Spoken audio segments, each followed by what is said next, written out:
Hi, my name is Reagan Durr, and thank you for listening to my presentation. I will be discussing how American popular music has misappropriated American Indian culture. I will be kind of explaining terms and explaining these terms, such as singing red face, racial antipathy, idealized sympathy, cultural misappropriation, cultural confusion, blackface minstrelsy, and playing Indian. I will also be explaining one specific example, a more musical example that was discussed in Chapter 6, and I'll kind of analyze this example of how it also is a singing red face, who sings it and what kind of music it is, the tones, and why this is such an issue for American Indian culture. Ever since the World's Fair in 1851, Western society has always had a fascination and interest in American Indian culture. And even though this is a fascination, typically this is regarded as a good thing, it has actually kind of gone downhill to where Western society is only thinking of the American Indians as one culture and as Indians, not necessarily as the plethora of First Nations. And this is an issue because it kind of stereotypes them into one division. So first of all, I want to point out how knowledge is passed down from generation to generation, and this kind of more pinpoints on children. So if children are kind of only getting the knowledge from this one idea of having a one culture of Indians, this is negative because they're not able to actually gain the information and the education that they need. So for example, a song like Little Pilgrim has the melody of Twinkle, Twinkle, Little Star, and even though the Little Pilgrim is definitely hitting back on the heritage of Indians first coming to America, it's more infiltrating on the more American melody and kind of creating a cultural confusion, which is where there is not necessarily one culture for Native Americans, but yet there creates this cultural confusion because this is what children and people are being taught. So this is the first aspect that kind of created and stimulated this cultural confusion, which also adapted into a cultural misappropriation. So next I'm going to talk about how this kind of stimulated more playing Indian. And playing Indian is kind of pretending, dressing up as either painting your face, wearing feathers, or other regalia of American Indians in a very inappropriate manner. And this was regarded as something that kind of more stimulated within the term called singing red face, which is a very similar concept to black minstrelsy. So as a broad definition, black minstrelsy is where white people or any other non-African American race will dress up and kind of display blackness on their face in a very inappropriate manner, and they will get on stage and perform, and this was most commonly in the Jim Crow, which is a song that actually established Jim Crow laws, and these laws kind of created this division between white people and black people, and this was a very negative connotation for the African Americans. But yet after this became this became a positive because television banned this black minstrelsy performers and performances. However, this also instigated for the singing red face, which I kind of touched on before, where this actually hasn't been banned yet. And this is also where the white people or any other race besides Native Americans will dress up in feathers or any other kind of regalia and perform dances and create exaggerated tones or exaggerated accents within the music that is very inappropriate and creates a cultural misappropriation for the Native Americans. So this is definitely something that's negative and that's still ongoing and a reason that creates cultural confusion. So as noted in our textbook, a singing red face can be defined as occurring when a non-Native person takes on the racial antitype of a Native American character through song. And so basically just kind of give an example of this to be able to relate and understand how this also affects children as well as adults. It cannot be explained through the movie Peter Pan. Specifically the Darling children, where they went with Peter Pan, and they were able to play Indian or even become Indian through the specific scene of what makes the red man red. And this was where they were able to dress up in the regalia. They had their faces painted, they wore headbands and feathers, and this was kind of a negative connotation because you're not necessarily should be able to play Indian when you're non-native.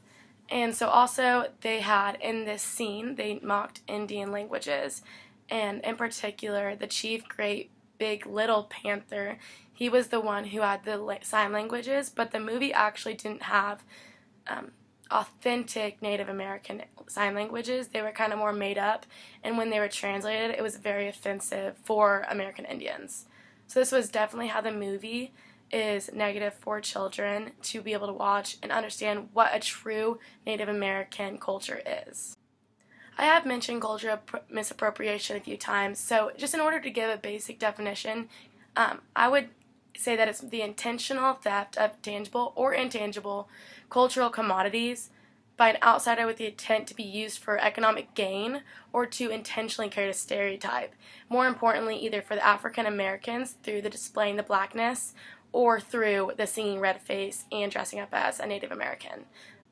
So although the past was the black minstrelsy, to kind of focus more on the present, I found a website that kind of explained current performances and events held by a man named Sakin Arjurwai. He was a kind of a promoter for events as well as a musical artist, and he kind of explained how disappointed he is and how the events were articulated and how they were able to get so many different people there, but yet no one really knew about the American Indian race and what they truly stood for, and they just kind of were there to kind of laugh and kind of take an offense of all the different inauthentic terms and musical elements that were articulated throughout the performances.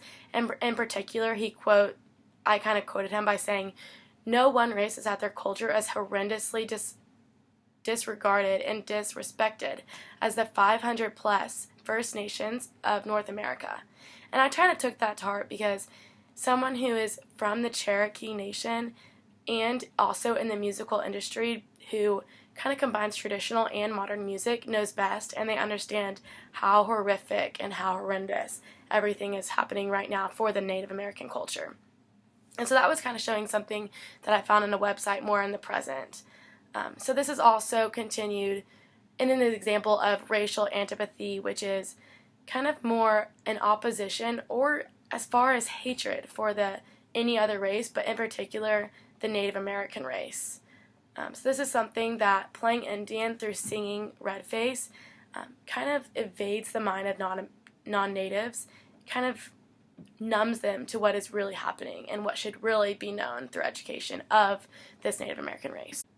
So the musical example that I found most interesting and kind of relatable to me, I would say, was the Annette Funicello, who actually was discovered by Disney, who was America's sweetheart. She was a wholesome entertainment for family, but yet she was regarded as a singing red face, which is definitely something that you would not want to be in regards to, especially if you're on Disney Channel. So in particular, her song named Indian Giver the song kind of demonstrated how a man gave the heart to a woman, but yet it was taken away from her through different terms such as gave and took, and so these terms kind of showed that the man didn't necessarily want her, and yet she still was desperate by saying, "Please, I want to take your heart back. Let me have your heart back." Another term was the squawk, which is a negative term for women. It was regarded as kind of offensive, and yet she still uses it in the song to describe how the man feels about her. Another thing that was really emphasized in this song is how a non-native male vocalist kind of sings Honest Innu, Big Heap, and Indian Giver in the Hollywood Innu English language. So in order to really illustrate and explain the singing red face of Indian Giver, I thought I'd play a little segment of the song out loud. So Give me all your sweet, sweet kiss, and then you took your lips away. You're just an Indian giver, and you think it's smart. Hey, Mr. Indian giver, give me back your heart. And in particular, this non-native male vocalist uses object pronouns, which kind of mimics the language of young children, making him kind of seem lower down and lesser than he obviously a male is. And so this is another reason why Annette is a singing red face. And as we kind of progress through past racial empathy, we kind of hit onto the term called idealized sympathy, and this is sympathy for the imaginary Native American caricature. This kind of is illustrated through the term noble savagery because it kind of is coincidence, kind of playing on both terms. And for example, I kind of hint in my paper the song The Pale-Faced Indian. This song kind of focuses on this simulation of the Cherokee into a group of kind of now recognized as culturally white. And now a new version is the Paul Revere and the Raiders. Their new version is the Indian Reservation, and this kind of shifts more to a sympathetic lament, which kind of hints more on the emotions and feeling emotionally sorry for these Cherokee Native Americans. And so in particular, a phrase in the song is the Cherokee Nation will return. So the Raiders are kind of saying in this particular phrase that they don't exist anymore and that this should be sad and emotional, but yet the Cherokees still exist. So why do they include this if they're trying to be sympathetic?